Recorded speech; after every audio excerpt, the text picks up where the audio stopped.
Hey, everybody. Welcome to Teach Different. We're ready for another podcast episode. And we have a really cool quote from, actually, we don't exactly know who has said this particular quote, but it's a very interesting one, often attributed to Plato, Aristotle, and also Lao Tzu, a Chinese philosopher. And it's about wisdom and self-knowledge. So we'll get to that in a moment. And before we do, just to review the protocol for Teach Different, we're going to share that profound quote with you. And then we're going to look at what does it mean? What does it mean to you, your personal experiences, how it relates to your life? And then we're going to push back on it, do a little critical thinking, see the world from a different perspective, and then, ask some questions, throughout. And Steve, we're doing this now in a community setting, in addition to doing this in schools.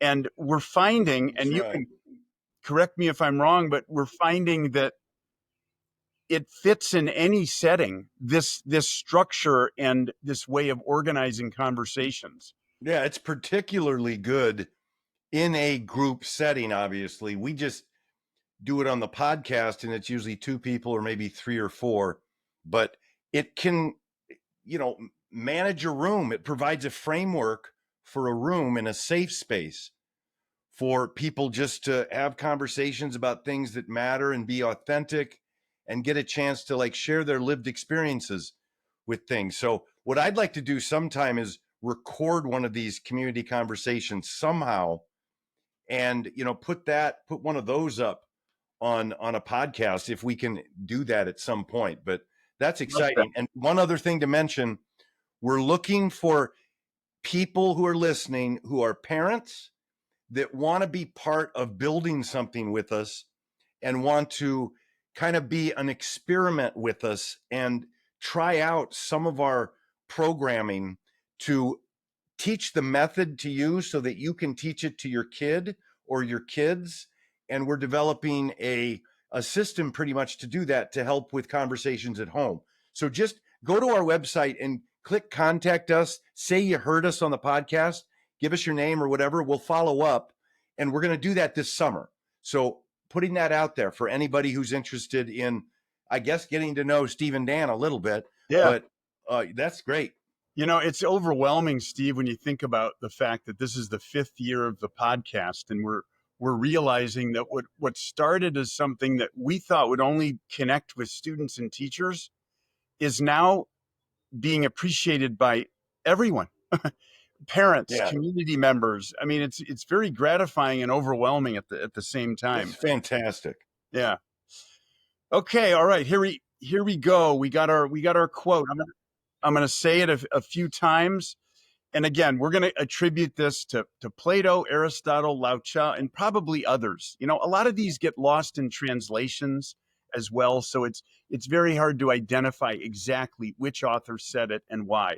But what's important here, and I stress this when you use this method with anyone, it's the ideas and themes that are most important, that it is important to focus on. So here we go. Knowing yourself is the beginning of all wisdom. Knowing yourself is the beginning of all wisdom. Okay, what do you think this is claiming? Well, the wisdom is the word here. And I don't know if you want to Google that, if you can, while we're doing this, but it's saying that being introspective and I guess thinking about your own motivations and your own kind of take on something and critiquing yourself is the key to really knowing something well. You've got to look inward and not outward when you're learning. And I don't know, it sounds a bit very conceptual right now. I want to bring this down to earth a bit, but I'm going to start off with that. This is very self-reflective, and it's treating knowledge and truth and wisdom as something that's very internal. Yeah, I I think it's treating knowledge as something that's internal to you. The prevailing wisdom, I think, of knowledge is that you're learning about other things that are external to you, and you're accumulating things in your brain. And in doing so, you're becoming wise and becoming more knowledgeable. I think then it's playing on this idea that knowledge is something that is internal and personal, and that knowing yourself is the beginning of it. You can't be a wise person without knowing who you are. It's not just about knowing other people and knowing other things. It's Okay, here's an example. yeah, Let's say you hear someone's opinion on something. Let's say you have an opinion about immigration and whether or not, people should be able to come to the country, go through a process, get naturalized, become a citizen, and whether or not that's good or bad. Someone who lacks self-knowledge will just have that opinion, and it doesn't matter what their opinion is. They'll just have the opinion, and then they'll be ready to go. They'll be ready to argue with someone. They'll be ready to discuss it. They'll be ready to defend their position. Whereas someone with self-knowledge might ask a question like, I don't think that immigration should be a very important, I don't think it should be a policy. I think that we should keep people that live in a certain country, they should all be naturally born here. Okay. A person with self-knowledge would say, well, why do I think that? They would stop the whole momentum of something that they believe in, and they would get maybe psychological and ask themselves, well, how was that constructed? Because there's other people that I love, I respect, I like, that think something different. So what is it about me? How did I develop that? That's an example of introspection. That's a self-knowledge. That's the beginning of a pursuit of self-knowledge, where you got your own opinion, that many people would not go, they wouldn't even start that journey. it's an acknowledgement of the perspective that you bring to a conversation, for instance. And it is an acknowledge. I think that inside that is the idea of humility. I'm saying something right now, but I understand it's also coming from a certain perspective. I've had certain experiences, they're different than yours. So what I'm going to say here is going to be part of a larger uh, drive towards knowing something. I know myself well enough to know that I have a limited perspective and I can't speak for everyone else. And I think that that's wisdom in many ways, to be able to say that. I'm just going with the claim here. I like that. It's knowing yourself, who you are, where you came from, and how your thoughts fit into the larger uh, body Yeah, of knowledge. That's great. that's good. Okay, That's well, good. great. Let's Well, yeah. let me, before we go, let me say one more thing about it. Humility. I think that's a key word here. I'm going to go to Socrates, who was famous for saying, the only thing I know is that I know nothing. I think that self-knowledge requires a humility and an ability to step outside of yourself and critique your own beliefs, that without humility, you are never going to go there. Okay, I'm going to liken humility to self-knowledge and this quote, and that the opposite of humility, whatever we want to call that, arrogance, hubris, people who think they know everything, and sometimes worse yet, they may not know something, but they give it their best shot and they stipulate in the best way. They make an argument, even not knowing whether or not they're right. They're just trying to see if they can convince someone. those types of people don't have self-knowledge. So I want to just mention humility before we go to this counterclaim. Yeah, I think humility is an important concept to bring in here, and this makes sense. Plato, Aristotle, Lao Tzu, whoever, the spirit of this is definitely hiding inside the Greeks and what they thought knowledge was and the role of the individual in gaining knowledge and wisdom, and that's what it was they were all about. Um, I'm thinking counterclaim here. I'm just going to mess with the claim. Knowing uh, knowing other things or knowing other people, knowing things outside yourself is the beginning of wisdom. You'll never know who you are. That's impossible because you're already part of who you are. It's hard to be reflective enough and understand. It's almost like you have to look at yourself from an objective perspective. That's not realistic. And so knowing other people and knowing other things externally is the beginning of wisdom. And wisdom should be tied to external things, not to internal things. That's where I would go with the counterclaim. We have that African proverb quote that we have a podcast on. I am because you are.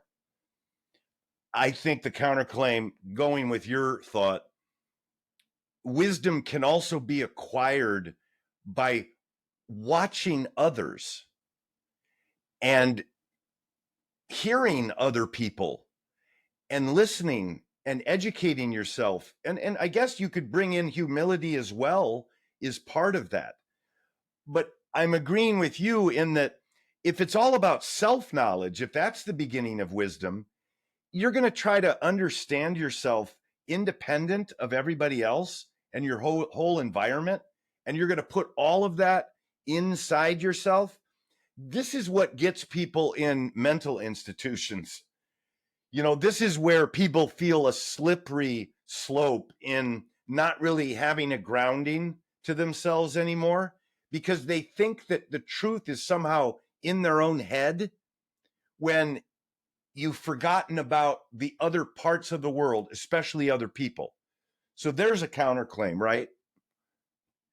Yeah, and just to mess with it a little more, I would say something like knowing yourself is a consequence of understanding others. In other words, it's not the beginning, it's a consequence. It comes last. So maybe Plato, Aristotle, whoever said this, or ever speaks like this, or has this attitude, maybe they just had the wrong order to things. Is one way to look at the counterclaim. Yeah. And the There's a back great to quote. the Sorry to interrupt. Before I'm going to forget this, I think it was Nietzsche had a great quote: "Of all the treasures in life, it is our own that we dig up last." He was referring to the fact that sometimes we don't understand ourselves until the end. Anyway, I just had to throw that out. No, I see that. It's built over time. It's not the beginning. I was going to throw out the word observation. Okay. Some people are observers. I can't remember what test you can take that shows whether or not you're a type of learner. Some people sit back and observe others and learn that way. Okay. You can learn from somebody else's mistake and become wise if they're close to you and you're watching their decision making process and they've even confided in you. There's people that are like this who really just take a lot of wisdom in other people's experiences. And it's another way of saying, you don't have to make the mistake yourself in order to become wise about it. You can see its effects on other people. Like, let's even say infidelity in a relationship, right? If you're in a relationship and you are faithful, that's a good thing, right? You might have some friends who you see that aren't, and you see what happens to those situations. And you don't want that for yourself. you're building a wisdom, you're learning something, and it's not a self-knowledge. It's more you're attuned to other people's experiences. Anyway, I'm throwing out another kind of way to do the counterclaim. Yeah, and I don't know if this is claim or counterclaim, but one thing I've done in classes, and we could do this in an adult community setting as well, or even with parents and kids, that oftentimes, if you want to understand who you are, it's not that you have self-knowledge. It's when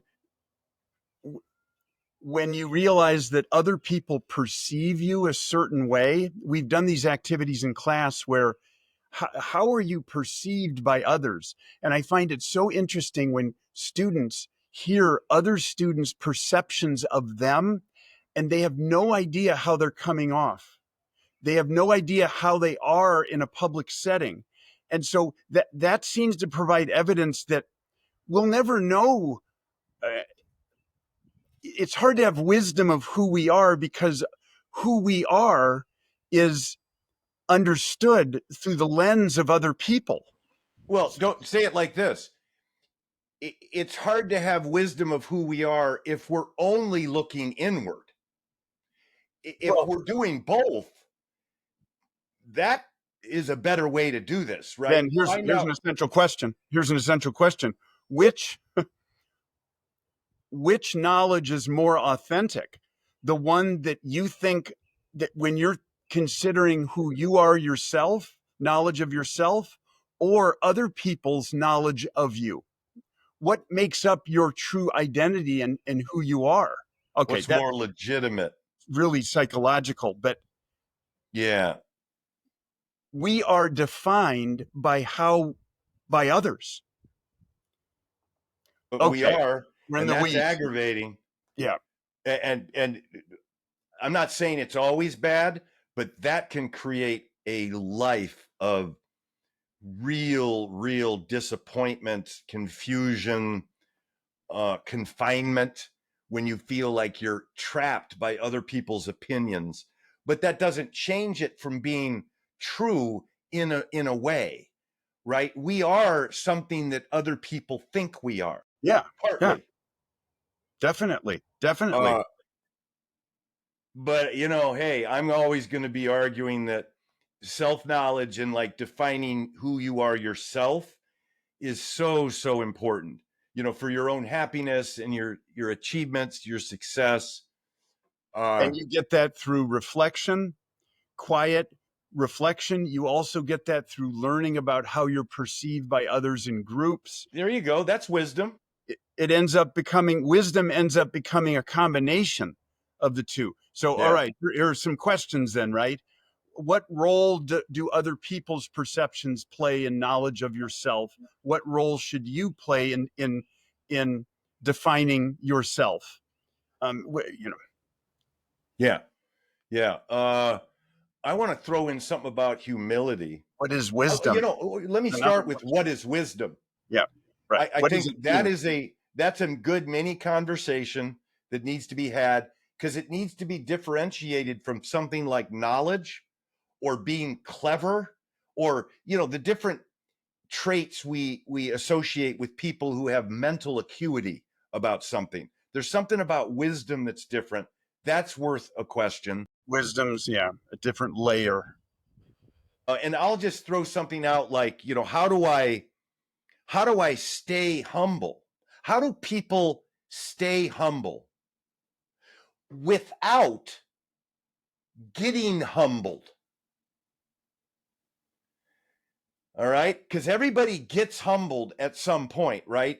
You you have hubris, you have an arrogance, and then you get that bully who shows you that, hey, you're not everything. I get that type of humility. But how do you develop your own sense of being humble that you could use to become wise and to get self-knowledge? I've always wondered that. What turns it on? How, why, or in what way is self knowledge, self wisdom important? why is knowing yourself important? How does it help you? How Because does it? sometimes it makes you overly anxious. Of course, and you question yourself and you over Too question much. yourself. And so what's the real benefit of knowing yourself? To say it's the beginning of all wisdom makes it seem like we should be pursuing it. Why? What's the value of that? Yeah. You know, and That's great. what's the end goal? What's the holy grail there? Yeah, Good stuff. this could fit in a lot of settings here. Good stuff. Knowing yourself. And I think that, part of it as you get older, you think that knowing yourself is easier. I think it gets harder in many ways because there's more baggage that you have to Mhm. sift through. Um, yeah. Okay. Well, knowing yourself is the beginning of all wisdom. Aristotle, Plato, Lao Tzu, whoever said this or whoever conveyed this in the spirit of this, you've left a really profound quote and a theme that is relevant to everyone today. And hopefully you're able to use the Teach Different method to work with this and see if it can bear some fruit for you. So thanks everybody, and looking forward to the next podcast.